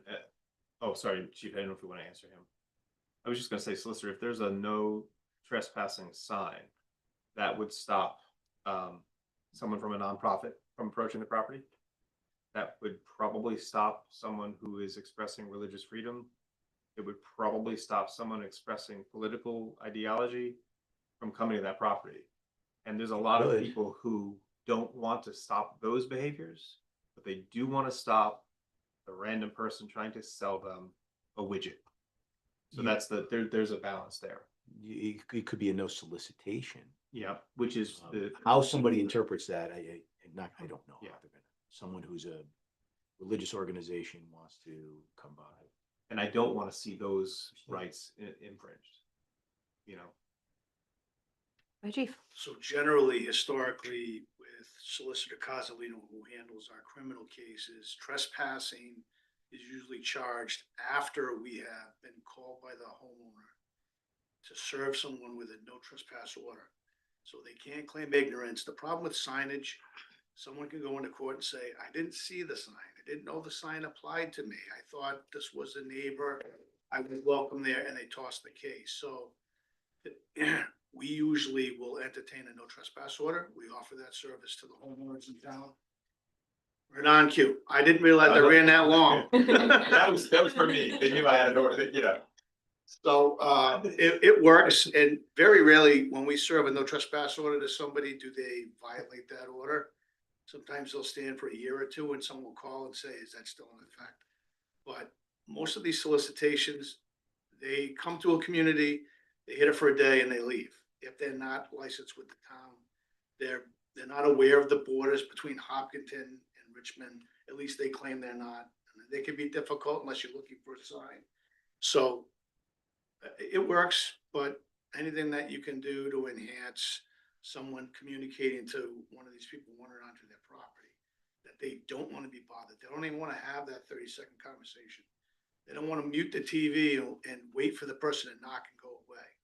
So many people are getting Amazon packages. They're used to people approaching their door now. But unwanted commercial solicitation is an annoyance to some people. So again, the no trespass thing, we're not going to go up and arrest somebody for knocking on a door. It depends on the circumstances, the remoteness of the property. Do they go around the backside of the house and start trying to open and test doors? That's a little different. But someone just doing a commercial solicitation and they haven't been notified by us that they're not welcome, generally do not get charged criminally. And if we did, they'd be tossed at court. Thank you for that insight. You're welcome. It does sound like there's more, oh, sorry, Council. I had two more questions. One, are we anticipating archiving the form somewhere that someone fills out? If someone signs it, do we have to keep that, or are we obligated to keep that record? I'd have to look in the retention, but I'd assume it'd be a minimum of 3 years. But I have to see the retention. Just want to consider if, there's like over 4,000 homes, if we got 4,000 forms, that's a lot of paper to store. But If we get 4,000, we should be rethinking this ordinance. yeah, say we should get 40. Then the second question I had, we had a quick discussion about this at one point. Do we anticipate limiting the amount of licenses per company? So, for instance, a solar company or pesticide services, are we gonna say, all right, one license per business, or is it gonna be one license per person? No interest in limiting a business's Yeah. ability to canvass an area. I don't see any other interest either. They just have to do it the right way, and they have to pay and represent themselves accordingly. All right. But, sorry. Oh, I would say we approve every license. So if we've already approved 5 licenses for XYZ company, we could say you can cover our town with 5 people. You don't need 6 or 7 or 8. It's up to us ultimately. So that's a question we can ask. If we've seen a lot of door to door, we can, that could be a reason to deny a license because you've already got enough. But I think we just take it up on a case by case basis. I mean, this is a non-issue. It's an issue for very few people, and we've spent 45 minutes talking about it. So, I think we can handle that kind of thing on a case by case basis when we issue licenses. How many other licenses does XYZ have? And everyone will say, oh, they have 0, or they have 3. And then we can decide, okay, do they need another one or don't they? I have 3, but Todd quit, so let's give him another. Well, I mean, they things have will to- come up and we'll take it as they come. Right. Yeah. Oh, yeah, I sure. think go that's a good point. I mean, they come before us before they go out on the streets, so, Yeah. I mean, it's up, we could take care of it right there. ahead. All right, any other discussion? We don't have oh, yeah, sure, go ahead. No, I was gonna say, it seems like there might be a little bit more work that needs to be Mhm. done on this. So I think requesting that the town administrator and the solicitor take this feedback and incorporate it into another draft before we move it to a public hearing would be wise. That's fine. The only thing, fees, Oh, well, it's just- just some sort of direction. I heard 3 times the fee. It's $25 for for a 1 year hawker or peddler license, it should be $25. So that's somebody who's selling like a street hawker. Peddler is somebody who's like the fireworks tent guy. Door to door, which we've been mainly Mhm. focused on, which I would suggest a no knock as part of a secondary part of door to door. In the ordinance is, shall be a 30-day fee is 25, but a 1 year fee is 100. So incorporating lanyards, hawker or peddler, in my opinion, needs the same certificate as any business entity. A door to door, if we're doing a lanyard or a solicitation sign or listing some sort of additional administrative fees, I think we need a ballpark of what that would be. Could I request that, and when it comes back before us, we'll set the fees, but if you could let us know what the estimate on the administration fee cost would be, we could incorporate that in at that point. Yeah, I think I'd trust your judgment there If we're to going know what with it's gonna be. lanyard and the cost to create this no knock registry. Well, it's primarily the lanyard because it's essentially a file. You put the printout in. Unless I'm wrong. Well, they gotta maintain the registry. It takes time, yeah. Yeah, whatever those costs Yeah, are. I'm just. Yeah, like, you're better that you Yeah. can let us know. So I don't want to take any more of council's time on this topic, so I will consider that a motion or whatever to ask you to do that. A motion to ask. No, I'll just, well, Request. you heard what I said. Yes. With the admin fees. I would just like to say, I don't believe this is a non-issue, and I'm sure all of you will hear about it. I appreciate the discussion and the time put into it. So we can make sure we get it right. But with so we've made no motion, I don't think there is a motion to be made. because motion. that we're directing it back, but. right, but we have to do a motion to direct town staff. 'Cause- Okay, I'll make a motion to direct town staff to take the feedback from the council and make the modifications with coming back with a draft before we go out to public hearing. Thank you. Second, Go for a vote. Counselor Dinsmore, Yes. Madnick, yes. Palmigano, Yes. Yes. and myself, yes. Where were we? All right, new business. Okay, so this is a request for myself considering drafting an ordinance requiring property owners in general. We would- Westfall Street. I think- Number 3. Oh, streets and sidewalks, my apologies. Okay, thank you. Unfinished business, discussion consideration of amendments to chapter 12 entitled Street Sidewalks and Public Places with authorization to advertise for public hearing. I didn't make sure it was next in my file. Any council discussion or a motion for this? Sure. Yes. All right, so get started. If we go to section 12.xx.030 in general provisions, in G, there's a line that states, or the requirements is determined by the recreation director at her or his sole and absolute discretion. What kind of requirements outside of what we already have here would the recreation director set? Do we Yeah. have any clue? No. I think it's just, you don't know what everything is gonna be until you see it. And you might say, well, this needs this because of what they're doing. So it's just you're giving flexibility. You cannot imagine every circumstance, and Mhm. put it in an ordinance. You have to give some discretion to say, well, this requires something more than what we've got here. Yeah, That's so all. I understand that. So what I'm concerned about is, there could be arbitrary requirements, but I guess we have the appeal process come to the council. Right. Okay, I want to point that out to everyone. In next section H, just write down 12.xx.030H. I think the this in there should be changed to town. The use of this property, it should be the use of town property. Should adhere to all ordinances of the town of Richmond, regulations sit around. The next one, a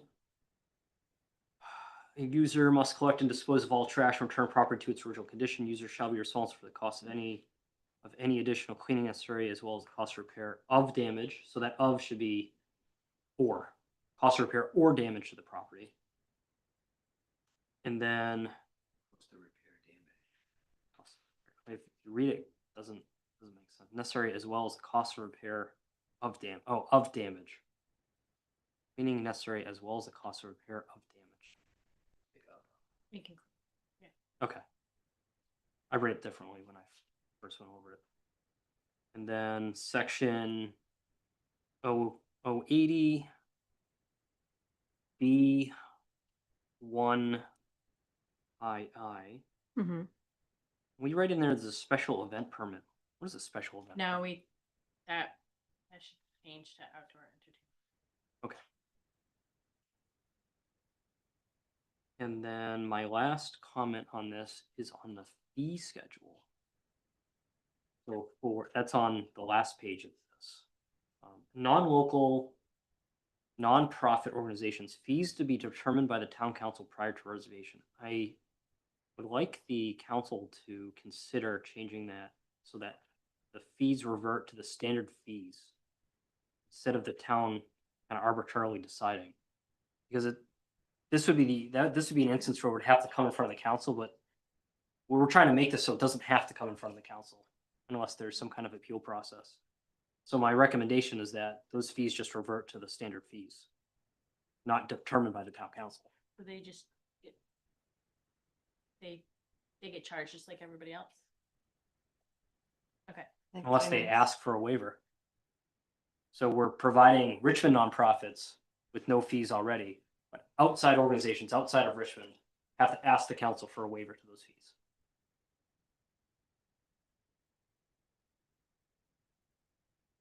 So, yeah, I mean, in a way, we're creating winners, which is people in Richmond and the orgs in Richmond, and outside of that, no, you gotta pay a fee.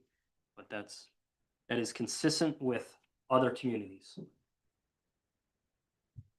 Okay, Councilor Coltrane. Yeah, I just, of the municipal sites, we're talking about the dog park, the future pavilion, the town hall, and Beaver River Playground. Those are the 4 locations that are in this. And this defines exclusive use for these, meaning sole right to use a specific property to the exclusion of others for an express defined period of time. And then the permit request says, you know, depending on the size, exclusive use. My concern is that if we're going to be doing this at the dog park and the Richmond playground, who's going to inform the public that they cannot go that day? Right, that was actually one that I had highlighted on mine as well, and I think I brought up in our meetings when we had conversations with Aaron and Dan when we were initially developing this, and I was not in favor of allowing those properties for exclusive use because, let me finish, because so many people do rely on that location who maybe just don't have companions or don't have the ability to walk their dog and need the space to exercise their dog, but also like you're bringing your kid to the playground, they're super excited to go to their favorite playground, you get there, oh, bummer, it's closed. And I really just want to look out for the people who regularly use those two. So I don't think they should be available for exclusive use, but if you want to have a picnic or a party or a, hey, we all have beagles, let's meet up. Future event on that. You know, that's fine, but without restricting other uses. Poodles welcome. Go ahead, Mr. Reynolds. So the ordinance identifies 3 exclusive use town properties for Richmond Townhouse Road, and I think that should be limited to the pavilion because that's really the exclusive use aspect of it. You're not going to exclude everybody from every area. 5 Richmond Townhouse Road, which is the town hall property, and the senior center. Those are the only 3 exclusive use town properties. Perfect. Yep. So So if it's the- there, we're good. So the dog park is not one of the exclusive use properties.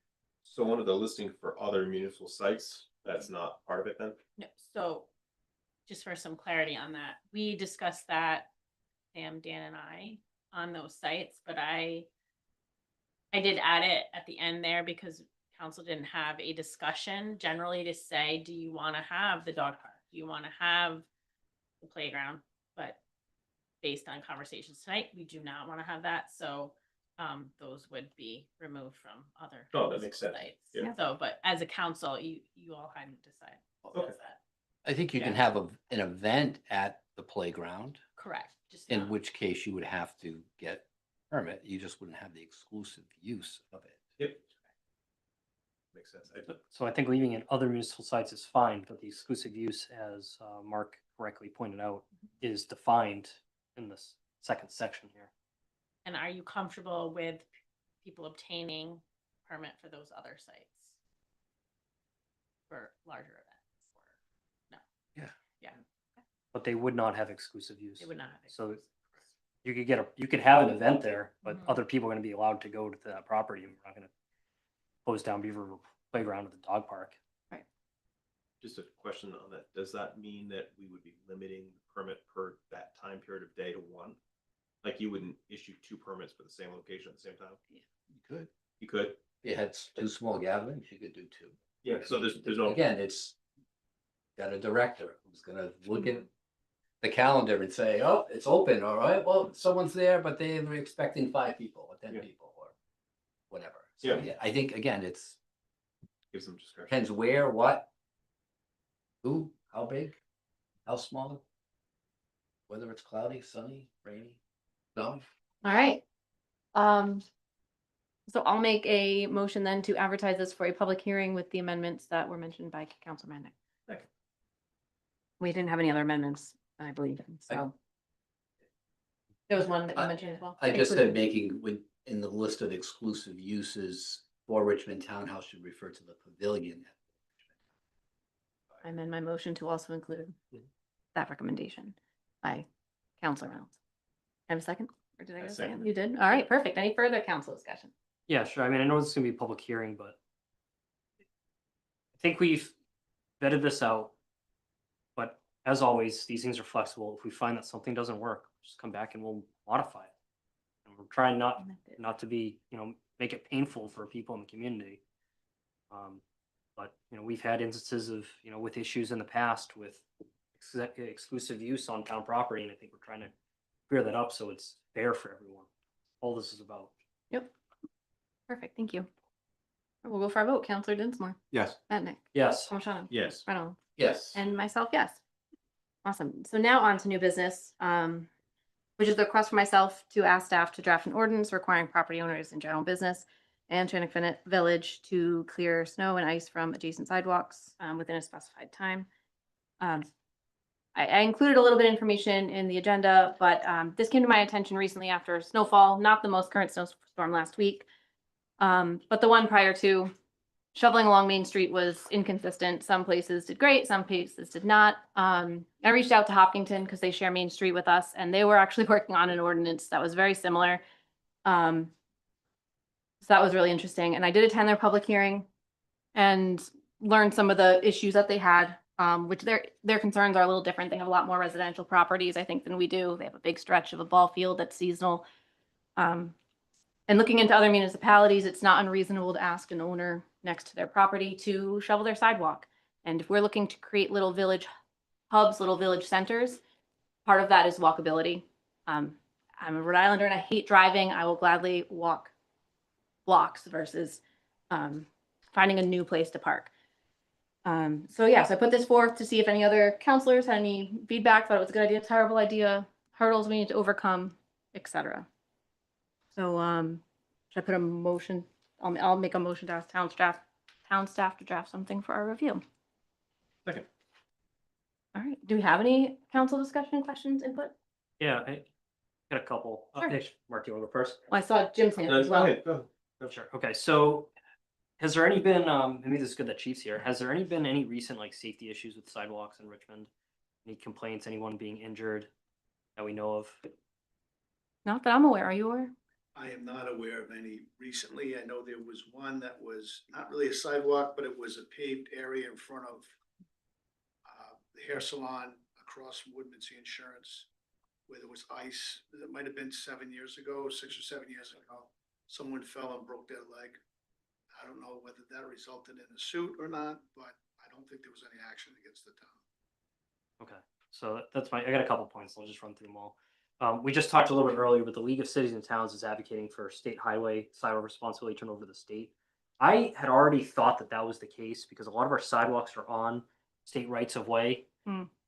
And I mean, if the state's going to take it over, I don't want to, regulate that because it's going to be the state's issue. Reading the attachment of Charlestown's ordinance, so I came up with a couple things like snowstorms, and we just talked about the DPW and the police, and it seems like it's another burden of enforcement. The DPW director and then the police officers have to deal with enforcement of snow shoveling instead of taking care of like drunk drivers or cars off the road or plowing. It just seems like an extra burden. I'm not, I'm not open to right now. I mean, who's going to be liable for injuries if they don't clear their sidewalk? Is it going to be the town? Is it going to be them? Hey, you didn't clear that 1 foot. Oh yeah, a plow just came by. You cleared it. You got to clear it again. Well, someone trips, so now you're liable. The town's not liable. And I mean, are we going to also mandate that property owners repair their sidewalks too? I mean, how far does this go? Like, okay, so during the winter, you have a snowstorm, you didn't clear it, someone gets hurt. Well, during the summer, you've got damage to the sidewalk, someone trips and gets hurt. I mean, what's the difference there? You're not having the property owner repair the sidewalk so someone doesn't get hurt in front of their business. So I think there are like just some logistical issues to come through, and especially with like putting another responsibility on DPW and our police during weather event. Those are my concerns. Yeah, I hear that. I'll go to Councilor Palmigano and then I'll respond. Yeah, no, I had a separate comment if you want to respond to that, because I had a separate topic. Oh, sure. When it comes to the state and what they're advocating for, you know, I've had my eye on that because Hopkinton is also working through it. So President Geary reached out and was like, this is coming. Have a look. And he actually emailed me earlier today and sent me the bill. And I looked at the bill and it includes that the state will take care of sidewalks, but not snow and ice. So they're not, as far as I know, working on that, which is a lot. And I understand the burden that it would be. I was surprised actually in the Hopkinton meeting when there was a counselor concerned that police would go door to door for somebody who didn't shovel. And I was like, that seems ridiculous. Like, I hear that. So Charlestown does have that in their ordinance, but I didn't pull it as a part of our existing one because I felt like we could leave that open. Like we could choose who does the enforcement. I always thought it would kind of be more of a zoning thing because we have specific zoning, like specific zones it would be available in. So I don't know if that overcomes it. But yeah, that's a valid concern. And I don't think it would go as far as needing them to repair the sidewalk during the summer or any other time, because that is something the state's looking into and taking. So I don't think this is a slippery slope. I think it's a sharp stop, and it's not uncommon to ask in other municipalities that people do this. It doesn't become a slippery slope there. Councilor Palmigano, you had something you want to add? Yeah, no, I just want to have an understanding that in areas, other municipalities where there are sidewalks, there's an expectation that the property owner clear any kind of snow, removal of snow or ice from the sidewalk in front of their property. I think that this is not something that's new. Should be something that's done other places. I think that we obviously don't have sidewalks all over the place. We have particular areas in our growth centers like Wyoming, Shannock, where there might be sidewalks, and that would be where it'd be applicable. The only caveat I would put is that we need to make sure that we're taking into consideration people who don't have the capacity to clear that on their own. That's something we need to make sure that we're not making onerous. If someone has mobility issues, we shouldn't be expecting them to get out there and shovel snow. So that's just 2 cents. Yeah, sure, go ahead. So even with an ordinance, an adjoining property owner is not liable for injuries on a public sidewalk. So that's not a concern. Even if there's an ordinance that doesn't make an adjoining property owner liable. That being said, you know, yes, a lot of places have these ordinances, and just as many of them don't enforce them. They are not enforced. So we're going to spend however much time drafting an ordinance that nobody's going to enforce.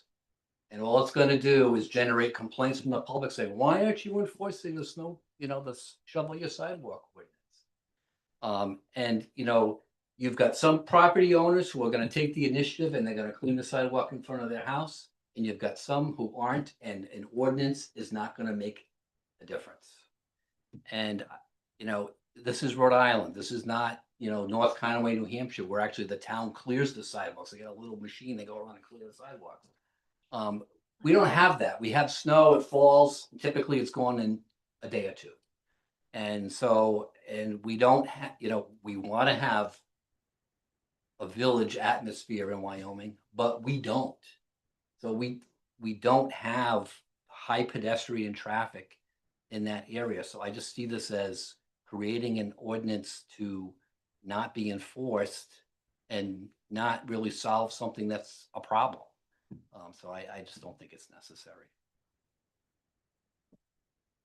Yeah, as someone who plows in front of residentials and businesses, I think people are really good about cleaning up their own spot and things like that, but I do know they do get mad if they have to go out there numerous times to try to, get where they're told to be, it needs to be cleared and this and that, so.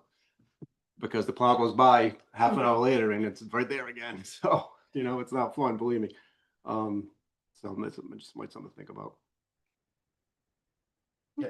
And I would just to echo that, and I thought of that too, I didn't mention it. Right, we're dealing with 138, so the state plow is gonna go by multiple times, and every time they go by, they're gonna have to plow down, just because they do. Mhm. And they're gonna keep heaping stuff, and it's not like you're shoveling light fluffy snow, you're shoveling those gobs of slush and sand and ice, and you're gonna have people out there multiple times trying to move that crud. And I just think it's not necessary. Okay. Yeah, I didn't think it was something that would be very hard and fast. Like when I was driving here, I could tell that somebody had tried to shovel and then a plow came over it. Like you can tell when somebody's putting the effort in. But sometimes having this would encourage somebody to do something they may not before. And people do still walk in the snow. You can see the footprints as they're going through into Richmond and everything. But I understand that it may seem premature because we don't have that village yet. We do have a motion in a second. Do we have any other discussion? Yeah, sure. Yeah, it was just, it highlighted it would be, you could imagine the point about the plows on 138. Mm. If someone has shoveled, they've done their due diligence, a plow comes by, they could throw up their hands and say, look, I did it already. And, that's just, it could cause a little bit of chaos there Yeah. because you can't control what the plows on the state roads are gonna do. I mean, even the town plows, right? But the plow's job is to make sure that the roadway is passable, not necessarily the sidewalk. So it could cause today some problems. but Yeah. Interesting. Something to think about. Yeah, definitely. So we do have an motion just to get an ordinance drafted, just to have some appetite Yeah. towards it. Is there an appetite towards seeing that happen? Well, We can put it, what do you think, Sam? I mean, I'm still interested in seeing if we can overcome these hurdles that have been addressed. Like, I think it's something that we can Okay. see if we can overcome. But if the council majority feels otherwise, I don't hold grudges and don't care either. If we go to vote, I'm not in support of this. Me too. So we'll go for a roll call vote, I suppose. Counselor Dinsmore, No. Madnick, No. Palmigano, Yes. Reynolds, No, and myself, yes. But it fails, and that's okay.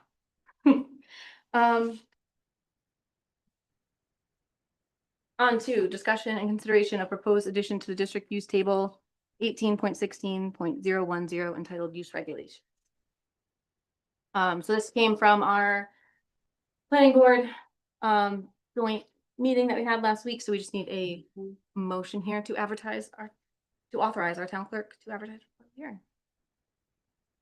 You want me to do it? Yeah, you were the vice Yeah. chair. Go for it. Planning board person. Yeah, that's true. Okay, so motion to authorize the town clerk to advertise for public hearing. Proposed additions to district use table 18.16.010 entitled use regulations section. Oh, that's it. Well, section 18.16.010. Perfect. Second, any council discussion? We'll go. I just want to make it clear with the public.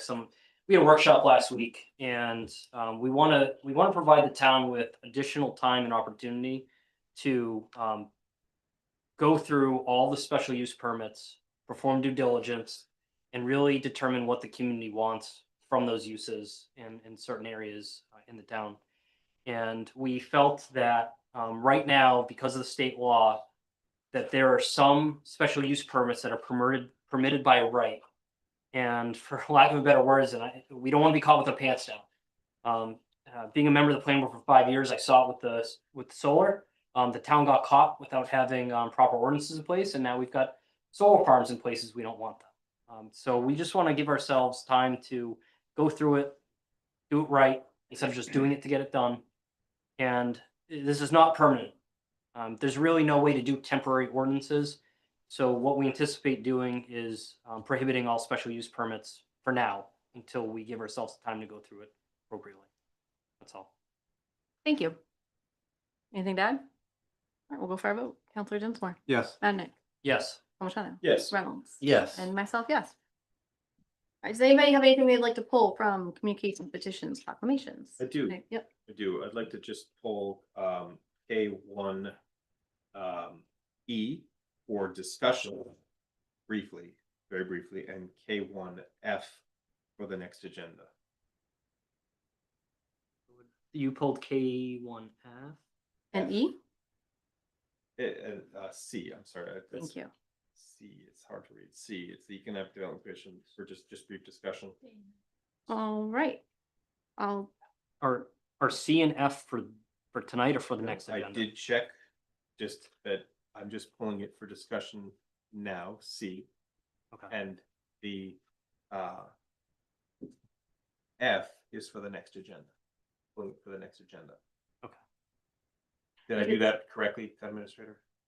it does say, go ahead, Town Administrator. So you can't take any actions, but you can Right. just make a statement Yeah, on a that's all I'm- communication. But if you're pulling it for further action, it would be Nope. on a future agenda, which I think you want to do for. Yeah, F is what I want to do for future action, so, yep, and C is just. All right, I will make a motion to, I think Hold on. it has oh, yeah, something sure, to go say. ahead. Mark should go first. He has his hand up. I think we need to pull resolution 2A for the next agenda, Mhm. which is categorical transportation aid for Charo.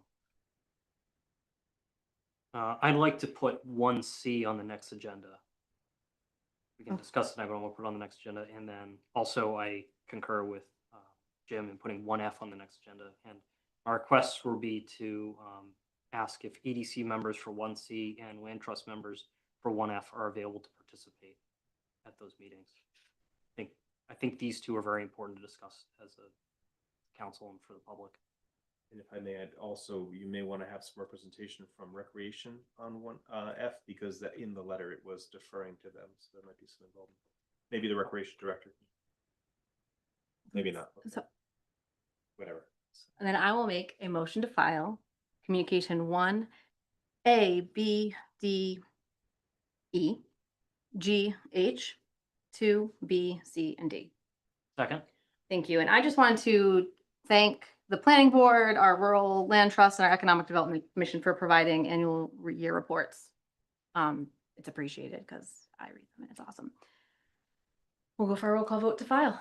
Counselor Dinsmore. Yes. Madnick. Yes. Who seconded it? Palmigano. Palmigano. Yes. Reynolds. Yes. And myself, yes. Who did second that motion? Kendra didn't get it. You did? Okay. Second. All right. So a simple discussion on C. Yes. Yeah, but just to recognize, the public may not have seen, but the Economic Development Commission, who in the past has been, questioned, critiqued for what they have and have not done.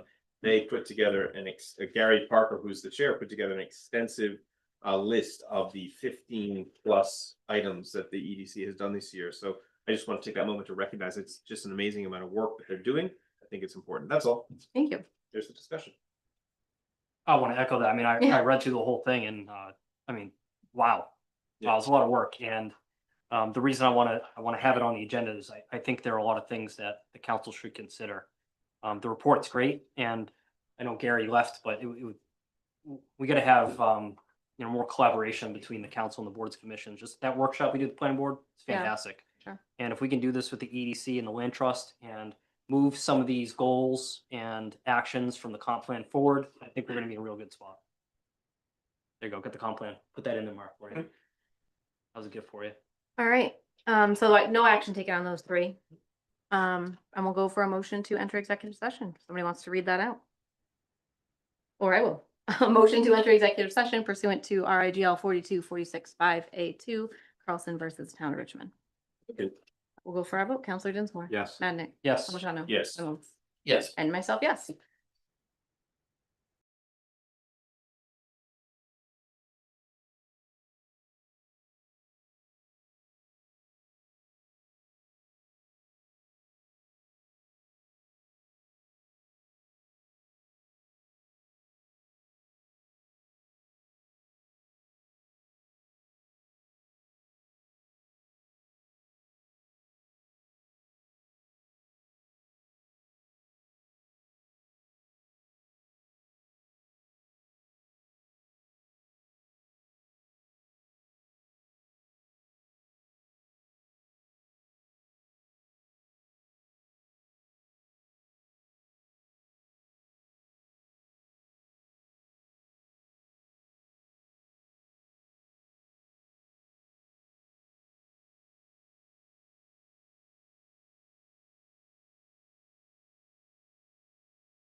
Ready? All right, can we please have a motion to exit executive session? So moved. All right, we'll go for our vote. Counselor Dinsmore. Yes. Nick. Yes. O'Shannell. Yes. Reynolds. Yes. And myself, yes. Motion to seal the executive session minutes. So moved. Second. Counselor Dinsmore, how do you vote? Yes. Nick. Yes. O'Shannell. Yes. Reynolds. Yes. And myself, yes. There was one vote taken in executive session. I didn't write it down, so I'm gonna ask Aaron to read it, please. Made by President Reynolds, seconded by Counselor Madnick to, obtain Gidley, Sarley and Maruzak LLP in the Carlson litigation, the town of Richmond. Thank you very much. It was a unanimous vote. It was a unanimous. And that's all we need to do. Second motion to adjourn. So moved. Second, go for a roll call vote. Counselor Yes. Dinsmore.